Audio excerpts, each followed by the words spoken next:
नमस्ते बच्चों। ये है पाठ 19 जीवन का सच। इसमें हम लोग पढ़ेंगे कि अगर हिम्मत हो, धैर्य हो, दृढ़ शक्ति हो तो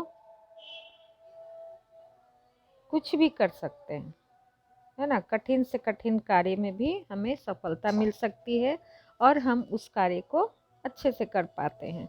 इसमें देखो बहुत अच्छा एक एग्जाम्पल दिया हुआ है हेलेन का। मैं पढ़ के सुनाती हूँ। यह एक पत्र लेखन है। तो पत्र लेखन में ये बातें अपने दोस्त के साथ शेयर की गई है। इसमें दिव्यांग की कहानी है, दिव्य चक्षु की कहानी है, जो देख नहीं पाते लेकिन उनके पास कुछ ऐसी शक्ति रहती है जिससे वो समझ सकते हैं। जो दिव्यांग होते हैं, चल नहीं सकते, लेकिन कुछ उनमें अनोखी प्रतिभा होती है जिसके कारण वो कुछ ऐसा कर जाते हैं कि लोग चकित हो जाते हैं। तो इसमें कहानी है, देखोगे। गणित की अध्यापिका ने 5 मुश्किल सवाल हल करने को दिए। हमारी कक्षा में सबसे मेधावी छात्र रोहन ने 10 मिनट में ही सारे सवाल हल कर लिए। हम सब यह जानने को उत्सुक थे कि रोहन के लिए कम समय में यह कर पाना कैसे संभव हुआ। इसका उत्तर और भी चौंकाने वाला था। उसने सबको बताया था कि उसका एक बड़ा भाई जो दिव्य चक्षु है, मतलब वो देख नहीं पाता था। लेकिन जो देख नहीं पाता है तो सोचो वो कैसा कोई काम कर सकता होगा। तो कुछ अलग से उनके पास शक्ति रहती है ना, इसीलिए उन्हें दिव्य चक्षु कहा जाता है। वह कॉलेज में गणित विशेष पढ़ रहा है और उस उसके लिए सारे पाठ जोर जोर से बोलकर पढ़ता हूँ और इससे क्या है, रोहन सीख भी जाता है और वो अपने बड़े भाई को जब सुनाता है तो वो इसकी मदद भी कर पाते हैं। उसी तरह अध्यापिका ने दिव्यांग लोगों के जीवन से बहुत ऐसे उदाहरण दिए जो देख नहीं सकते, बोल नहीं सकते, सुन नहीं सकते, फिर भी जीवन के प्रति उनके उत्साह में कोई कमी नहीं।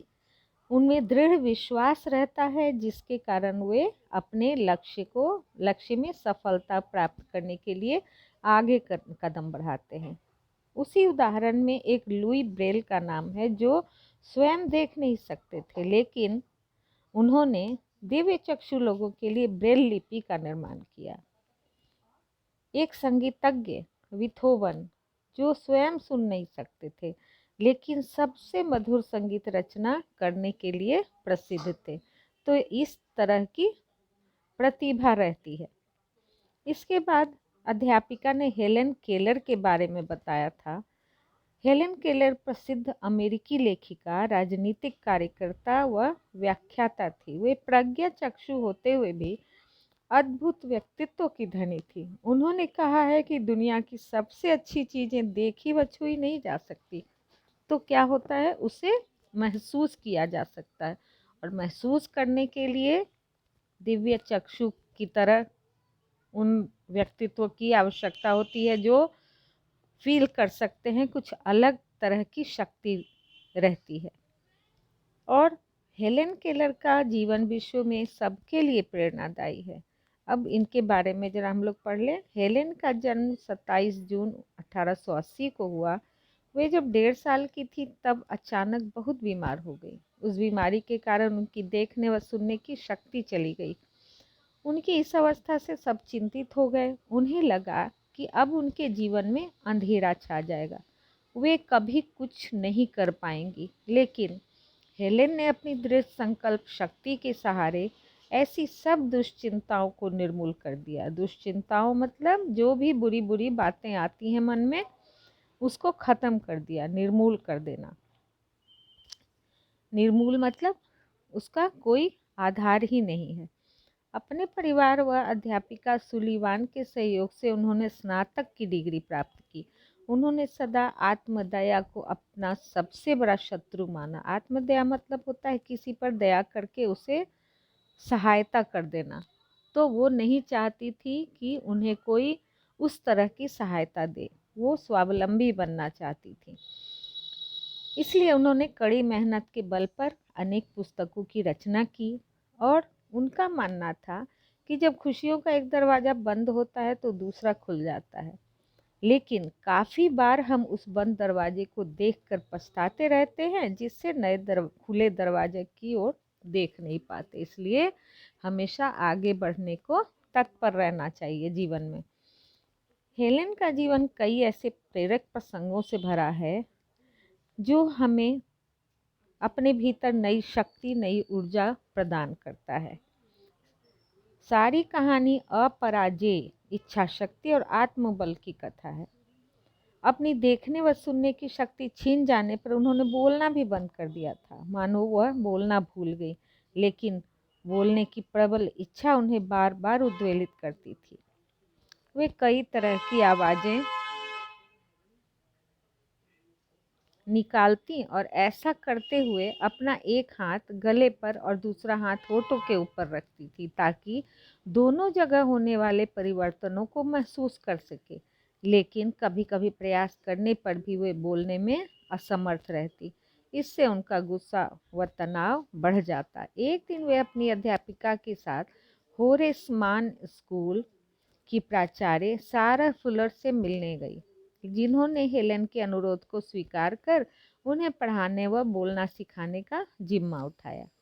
सर्वप्रथम सारह जी ने बोलते हुए हेलेन के हाथ को अपने चेहरे पर रखा, ताकि वह होठों व जीभ की बनावट और उनमें आ रहे परिवर्तनों को समझ सके।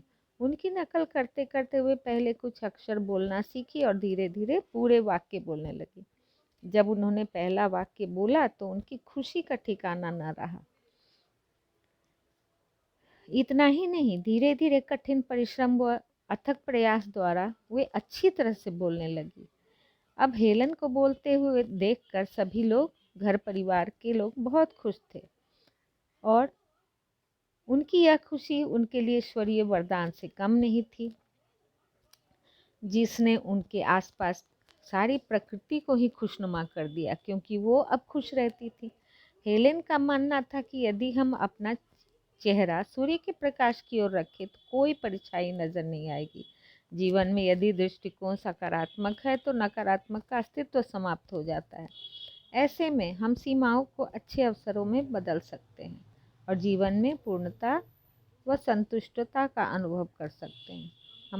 हमारी अध्यापिका ने कहा कि हेलेन का जीवन सबको प्रेरणा देता है और सच्ची लगन, निष्ठा, दृढ़ता व निरंतर प्रयत्न से अपने लक्ष्य को प्राप्त कर सकते हैं। यह सब सुनकर मेरे मन में भी कुछ कर गुजरने का नवीन उत्साह भर गया।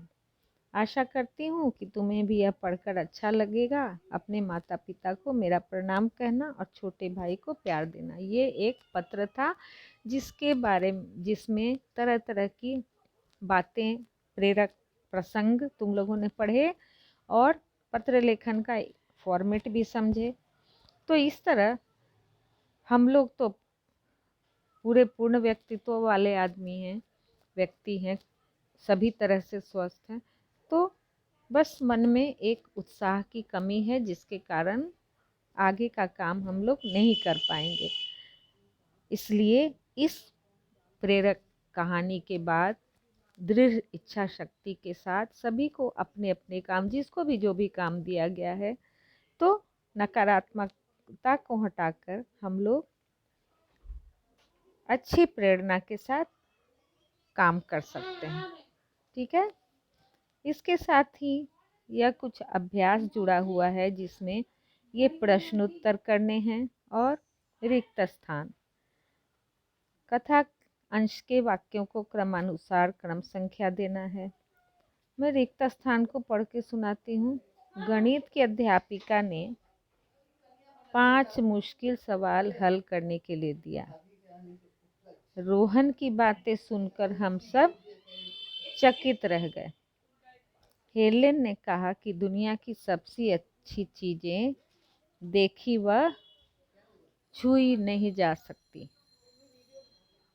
अपना चेहरा सूर्य के प्रकाश की ओर रखें तो कोई परछाई नजर नहीं आएगी। मेरे मन में भी कुछ कर गुजरने, यहाँ थोड़ी प्रिंटिंग मिस्टेक है, तो कुछ कर गुजरने का उत्साह भर गया। तो ये बड़ी अच्छी कहानी हम लोगों ने पढ़ी, ये समझने वाली कहानी है। इसी से जुड़ा देखो कुछ प्रश्न दिया हुआ है कि मेधावी छात्र में कौन कौन से गुण होने चाहिए। तो क्या होता है, दृढ़ शक्ति होनी चाहिए, आत्मबल होना चाहिए, सफलता पाने का पूरा उत्साह होना चाहिए, तो हम लोग हर काम में सफल हो सकते हैं। दृढ़ विश्वास ही वह परम शक्ति है जिससे हम अपने भीतर प्रकाश भर लेते हैं। ठीक है, दृढ़ विश्वास सब में रहनी चाहिए। यह ऐसी परम शक्ति है जिससे हम सफलता प्राप्त कर सकते हैं। हम सीमाओं को अच्छे अवसरों में किस प्रकार बदल सकते हैं। सीमाएं जो हमें रोकती हैं, तो सीमाओं में न बंधकर, अंधविश्वासों में न पड़कर हम अपने अच्छे अवसर को, जो हमारे सामने अवसर हैं, उसको हम अच्छा कैसे बना सकते हैं, ये सोचना चाहिए। तो हमारे अंदर अगर इच्छा शक्ति है तो हम आगे बहुत से काम कर सकते हैं। ठीक है, तो ये तो बड़ी प्रेरक कहानी थी, और इस कहानी को आप लोग सुने, समझे और सुनाइए भी छोटे बच्चों को, अपने छोटे भाई बहनों को। बहुत अच्छी कहानी है, और इस पाठ को अच्छे से पढ़िए, दोहराइए। Okay, bye bye.